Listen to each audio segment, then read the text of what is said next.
Okay class, magsisimula na tayo. Bago tayo magsimula, may mahalaga akong sasabihin sa inyo. Bukas, gaganapin ang barangay volunteer. Sir! Mag-volunteer ako magbigay ng ayuda bukas. Kami naman po sa Clean Up Drive. Ikaw, Lara, pupunta ka. Pumunta ka, ha? Ha? Ako? Bakit ako pa? Pero sige. Maraming salamat dahil may kilaw kayo sa ating barangay volunteer. Pakikilawak at volunteerismo. Class, maganda na lang kayo bukas.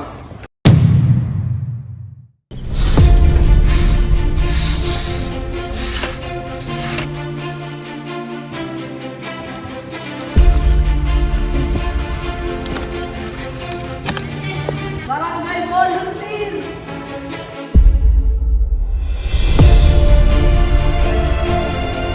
Lara, halika. Tumulong ka sa pamimigay ng pagkain.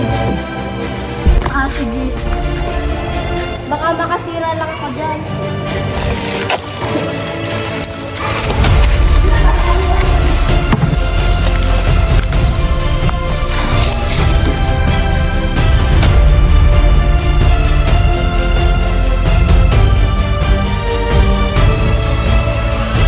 Salamat, Iha. Hindi alam kung gaano kalaking tulong ko sa amin.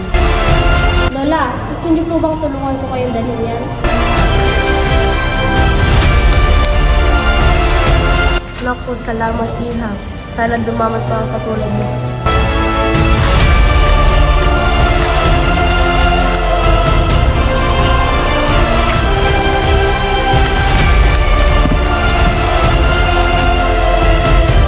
Hi! Tapos na rin! Oo nga! Tara dun, magpahangin. Sige!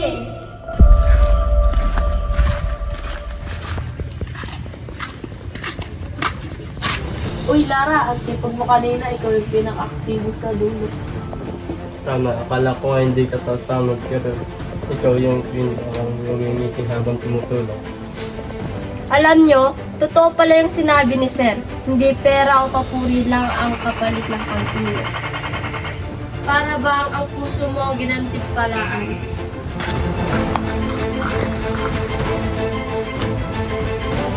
Lara, yan ang tatawag nating emosyonal na kabayaran na kabutihan. Ang tunay na volunteerismo ay hindi naghihintay na tulong, kundi nakakatagpo ng ligay sa pagbibigay. Akala ko dati kapag tumulong ka, mapapagod ka lang. Maaaring walang kapalit, walang papuri. Pero ngayon, naunawaan ko na, hindi pala kamay lang ang gumagalaw sa paglilingkod, pati na rin ang atin. Sa bawat ngiti ng mga natutulungan namin, may tahimik na tinig na bumubulong. Ito ang tunay na halaga ng kabutihan.